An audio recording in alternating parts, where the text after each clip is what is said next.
बिस्मिल्लाहिर्रहमानिर्रहीम। अजीज सुलबा, कल हमने जिस टॉपिक का आगाज़ किया था उसका कुछ हिस्सा अभी बाकी है डिस्कस करने के लिए। मौजूद था हमारा तहरीक खिलाफत। इसके पस मंज़र के बारे में कल हमने तफसील के साथ जायज़ा लिया था कि ये तहरीक कब शुरू हुई, इसको खिलाफत के नाम से मंसूब क्यों किया गया और बतदरीज इसके वाक़यात कैसे कैसे आगे बढ़ते हुए हमें नज़र आते हैं। तो कल की गुफ्तगू का मुख्तसर सा इजमाली में जायज़ा आपकी याद दहानी के लिए करवा दूँ कि ये तहरीक खिलाफत पहली जंग अजीम के आगाज़ के बाद 1919 में शुरू हुई और इसका मकसद ये था कि पहली जंग अजीम के अंदर चूँकि दो बड़ी इत्तेहादी कुव्वतों के माबैन जंग जो शुरू हुई थी, पहली आलमगीर जंग जिसको कहा जाता है, जिसमें एक तरफ बरतानिया, फ्रांस, अमेरिका और रूस थे और दूसरी तरफ जर्मनी, ऑस्ट्रिया और टर्की ये ममालिक थे। तो तुर्की उस ज़माने की एक मुसलमानों के लिए खिलाफत की हैसियत रखता था और उसके मातहत जो मौजूदा सारा मशरिक़ वुस्ता है, इसमें सऊदी अरब, इराक, ये इलाके भी उसके दस्तरस में शामिल थे। चुनांचे बर्रे-सगीर के मुसलमानों को इस बात का खदशा लाहक हुआ कि कल कलां तुर्की को अगर शिकस्त हो जाती है तो कहीं ये ना हो कि उसके हिस्से बखरे कर दिए जाएं, उसके वसी व अरीज़ सल्तनत के इलाकों को मुख्तलिफ मुल्कों के अंदर तकसीम कर दिया जाए और दूसरा ये कि जो तुर्की के मातहत इलाकों के अंदर हमारे मुकद्दस मुकामात हैं, जिनमें मक्का मदीना भी था उस ज़माने में और मक्का भी था, मदीना भी था, बगदाद के इलाके भी थे। तो ये सारे मुकद्दस मुकामात तुर्की की सल्तनत के मातहत इलाकों में शुमार होते थे। कहीं इनको गजंद ना पहुंच जाए, इनको कोई नुकसान ना पहुंच जाए, ये खदशा भी लाहक था। और तीसरा था कि तुर्की की जो खिलाफत है उसको कहीं ख़त्म ना कर दिया जाए। तो इन तीन खदशात के पेश नज़र बड़े सगीर के मुसलमानों ने और अमायदीन ने बाकायदा तौर पर एक तहरीक का आगाज़ किया और इस तहरीक को तहरीक खिलाफत का नाम दिया गया। इसके अमायदीन में मौलाना मोहम्मद अली जौहर, उनके भाई मौलाना शौकत अली, सुलेमान नदवी, हसरत मोहानी, हकीम अजमल खान, मौलाना अबुल कलाम आज़ाद, सैयद मौलाना अब्दुल बारी, इस तरह के जय्यद उलमा और शख्सियात इसके रहनुमाओं में शामिल थे। इब्तदान एक खिलाफत कमेटी कायम की गई जिसका मैंने तज़किरा कल किया। उसके बाद फिर एक खिलाफत कॉन्फ्रेंस का इनेकाद हुआ जिसमें अपने मुतालबात को पेश किया गया। फिर दो वफूद तश्कील दिए गए। एक वफ्द डॉक्टर अंसारी की सरबराही में हमारे बर्रे-सगीर के वाइसराय से मिला, लेकिन वो वफ्द नाकाम हुआ। तो फिर एक वफ्द मौलाना मोहम्मद अली जौहर की सरदगी में वो जाता है बरतानिया में, वहाँ के वज़ीर आज़म एटली से मुलाकात करता है, वो भी नाकाम होता है। फिर इसी दौरान के वो वफ्द वहाँ है, अभी बरतानिया के अंदर मुलाकातें जारी हैं कि मुआहदा सेवरे हो जाता है और उस मुआहदे के तहत जो तुर्की के हिस्से बखरे कर दिए जाते हैं और उसको मुख्तलिफ हिस्सों में तकसीम कर दिया जाता है। ये मामलात जब आगे बढ़ते हैं तो इसका मतलब ये हुआ कि वो जो खदशात थे जो बड़े सगीर के मुसलमानों के, वो अब सच साबित होना शुरू हो गया कि उस वक्त जब जंग का आगाज हुआ तो अपने मुफाद की खातिर बरतानवी हुकूमत जो जहां काबज थी बड़े सगीर के अंदर, उसने आर्जी तौर पर ये वादा तो कर लिया कि हम कोई गजंद नहीं पहुंचाएंगे, कोई नुकसान नहीं पहुंचाएंगे तुर्की को और हम बेहतर सलूक करेंगे। लेकिन जब वो तुर्की को, जर्मनी को, ऑस्ट्रिया को शिकस्त हो गई तो फिर उन्होंने अपने मनमानी की, जैसे एक फातेह कौम हमेशा करती चली आई है। चुनाचे हम देखते हैं कि अब वो मौका और वक्त आ गया था कि जब बड़े सगीर के मुसलमानों की ये जो तहरीक है اپنا کوئی فیصلہ کن رخ اختیار کریں۔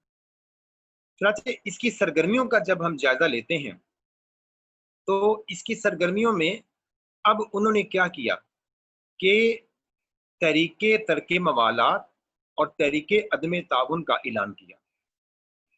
مئی 1920 میں خلافت کمیٹی نے باقاعدہ طور پر تحریک عدم تعاون شروع کرنے کا فیصلہ کیا، اور نہ صرف یہ کہ خلافت کے عمائدین بلکہ گاندھی جی نے بھی اس کی بھرپور طریقے سے حمایت کا اعلان کیا اور اپنے بھرپور تعاون کی یقین دہانی جو ہے وہ کروائی۔ علماء نے بھی تحریک عدم اعتماد تحریک عدم تعاون اور تحریک ترک موالات اس کے حوالے سے باقاعدہ اس کے حق میں وہ فتاوے یعنی کہ فتوے وہ بھی جاری کیے۔ اب تحریک ترک موالات اور تحریک عدم تعاون یہ تھی کیا؟ اس میں 5-6 نکات تھے۔ ایک تو یہ تھا کہ حکومت کی طرف سے جتنے بھی لوگوں کو القابات اور اعزازات تھے، ان کو کسی کو نواب کا، کسی کو سر کا، کسی کو راجے کا، اس طرح کے جو القابات اور اعزازات جو ملے ہوئے تھے لوگوں کو وہ واپس کر دیے جائیں۔ ایک یہ فیصلہ ہوا۔ دوسرا فیصلہ اس تحریک کے دوران تحریک عدم تعاون کے حوالے سے یہ تھا کہ حکومت کی امداد سے چلنے والے جو تعلیمی ادارے ہیں وہ امداد لینا بند کر دی جائے۔ جیسے علی گڑھ کا ادارہ تھا، اور بھی کئی ادارے تھے کہ جو اس حوالے سے ہم دیکھتے ہیں کہ سرکاری امداد سے وہ چل رہے تھے۔ پھر ہم دیکھتے ہیں کہ سرکاری ملازمتوں سے استعفیٰ دے دیا جائے، یہ بھی ایک اس تحریک عدم تعاون کا حصہ تھا۔ پھر یہ کہا گیا کہ تعلیم کو چھوڑ دیا جائے اور فی الحال خلافت کو بچانے کے لیے اور ترکی کو بچانے کے لیے لوگ سڑکوں پر آئیں، احتجاج کریں، حکومت سے عدم تعاون کریں، عدالتوں کا بائیکاٹ کر دیا جائے، ٹیکس دینے سے انکار کر دیا جائے، گرفتاریاں پیش کی جائیں اور اس کے لیے بھرپور طور پر احتجاج کیا جائے۔ تو یہ ساری جو چیزیں ہیں، اور برطانیہ کی بنی ہوئی اشیاء کا مکمل طور پر جو ہے وہ بھی بائیکاٹ کر دیا جائے، اس کی بنی ہوئی چیزوں کو استعمال نہ کیا جائے۔ تو یہ تحریک ترک موالات اور تحریک عدم تعاون کی جزیات تھیں۔ اب یہ بات کی بات ہے کہ اس کے اوپر عمل کتنا ہوا، مسلمانوں نے اس کے اوپر کتنا عمل کیا اور ہندوؤں نے اس کے اوپر کتنا ساتھ دیا۔ پریکٹیکلی بات تو یہ ہے کہ مسلمانوں نے یہ سب کام کیے، انہوں نے القابات بھی واپس کیے، تعلیمی اداروں کی مدد دینا بھی بند کی۔ البتہ علی گڑھ جو کالج تھا یا یونیورسٹی تھی، اس نے امداد لینے کا جو سلسلہ تھا وہ برقرار رکھا اور انکار نہیں کیا، اور اسی وجہ سے مولانا محمد علی جوہر نے علی گڑھ کے اس فیصلے کے نتیجے میں جامعہ ملیہ کے نام سے ایک یونیورسٹی الگ دلی کے اندر قائم کرنے کا فیصلہ کیا اور قائم کی، تاکہ وہ بچے جو اپنی تعلیم دوسرے اداروں سے، جو سرکاری ادارے تھے، جو سرکاری امداد سے چلنے والے ادارے تھے، وہاں سے نکلتے ہیں تو ان کو جامعہ ملیہ میں وہ داخل کیا جائے۔ یہ ایک فیصلہ انہوں نے کیا۔ اسی طرح سے سرکاری ملازمتوں سے بھی کئی مسلمانوں نے ہاتھ دھویا، استعفیٰ دیا، لیکن ہندوؤں نے یہ کام نہیں کیا، انہوں نے القابات بھی واپس نہیں کیے۔ یہ صرف کام مسلمانوں نے کیا۔ البتہ عدالتوں کا ضرور بائیکاٹ ہوا، اور عدالتوں کے بائیکاٹ کے نتیجے میں جو عدالتی نظام تھا وہ تہس نہس ہو کر رہ گیا، اس کو بہت زیادہ نقصان ہوا۔ پھر جگہ جگہ جلسے ہوئے، جلوس ہوئے، احتجاج ہوا، گرفتاریاں ہوئیں، سزائیں ہوئیں۔ یہ سلسلہ احتجاجی تحریک کا ایک کامیاب پہلو تھا۔ اب اس دوران ایک اور واقعہ ہوتا ہے، وہ واقعہ ہوا تحریک ہجرت کا۔ اب تحریک ہجرت جو تھی، کہ کیا ہوا کہ یہ تحریک خلافت کے دوران ہی کچھ علماء نے، جن میں مولانا ابوالکلام آزاد اور مولانا عبد الباری یہ پیش تھے، ان سمیت 500 علماء نے مشترکہ طور پر ایک فتویٰ جاری کر دیا کہ بر صغیر دارالحرب ہے۔ یہ بتا دوں کہ دارالحرب اور دارالامن یہ دو ٹرمز استعمال ہوتی ہیں مسلمانوں کے مسکن کے حوالے سے، مسلمانوں کے مستقل قیام کے حوالے سے۔ دارالامن کا مطلب یہ ہے کہ ایسی جگہ جہاں مسلمان مستقلاً رہائش اختیار کر سکتے ہیں، کیونکہ وہاں ان کو اپنی زندگیاں، اپنی ثقافت، اپنی مذہب اور رسومات کے مطابق گزارنے میں کوئی مشکل درپیش نہیں۔ اور دارالحرب وہ علاقہ، وہ وطن یا ملک یا ریاست کہ جہاں پہ مسلمانوں کو رہنے میں مشکلات ہیں، ان کو اپنی مرضی سے مذہبی طور پر وہاں رہنے میں مشکلات ہیں، تو یہ دارالحرب اس کو کہا جاتا ہے۔ اور دارالحرب قرار دینے کا مطلب یہ ہے کہ مسلمان وہاں سے ہجرت کر جائیں۔ چنانچہ ان علماء کے فتوے کے جاری ہونے کے بعد ہزاروں لاکھوں کی تعداد میں مسلمانوں نے یہاں اپنی جائیدادوں کو اونے پونے بیچا اور افغانستان کی طرف ہجرت کر۔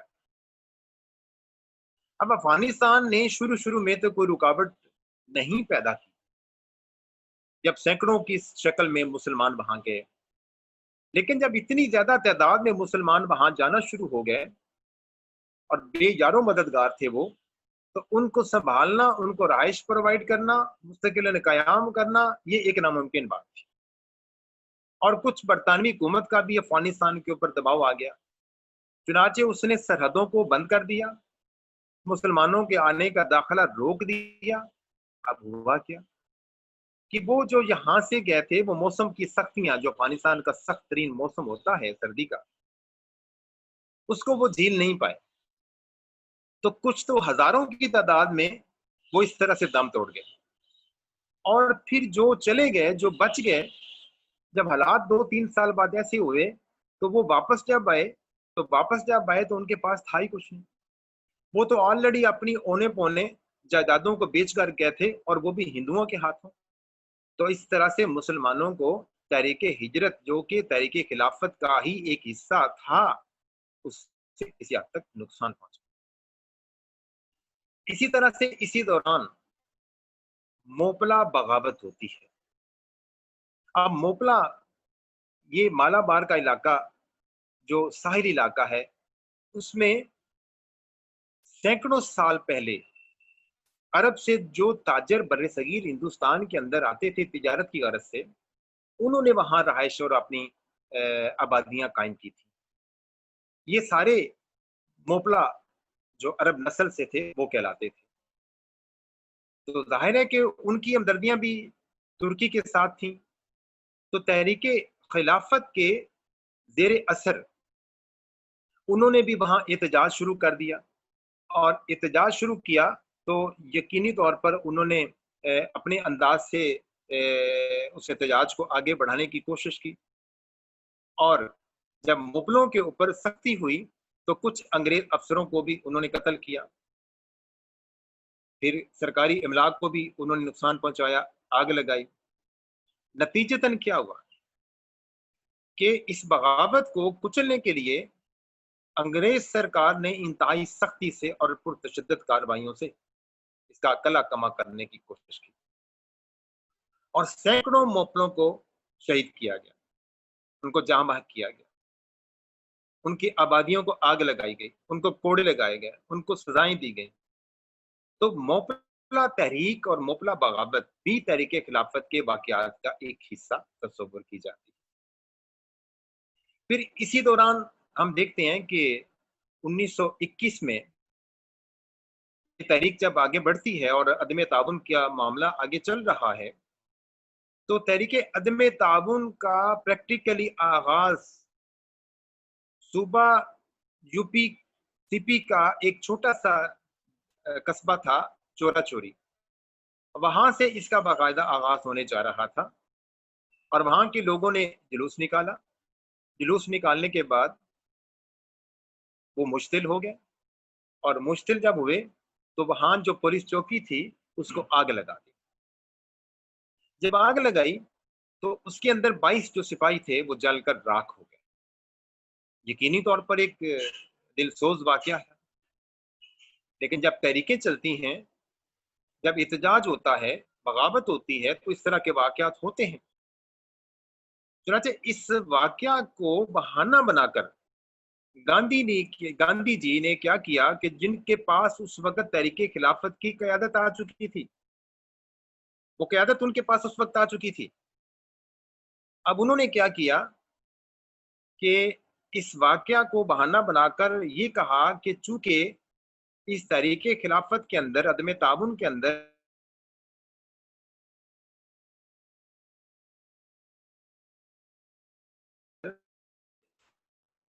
इस लिहाज से उसके नतीजे में ये जो अब वाक़या चोरा-चोरी का हुआ और पुरतशद्दुद कार्रवाइयाँ होना शुरू हो गई हैं, लिहाज़ा ये तहरीक का एक मज़ाज नहीं था। ना इस गर्ज़ से तहरीक शुरू की गई और उस वक़्त जितने भी तहरीक खिलाफत के मुसलमान कायदीन थे, मौलाना मोहम्मद अली जोर थे, मौलाना शौकत अली थे, दूसरे कायदीन थे, सब जेलों में सज़ा काट रहे, सबको गिरफ्तार कर लिया गया था। अब क़यादत गांधी जी के पास थी। गांधी जी ने इस वाक़या का बहाना बनाकर तहरीक तर्क मवालात और तहरीक अदम ताउन के खात्मे का बाकायदा ऐलान कर दिया।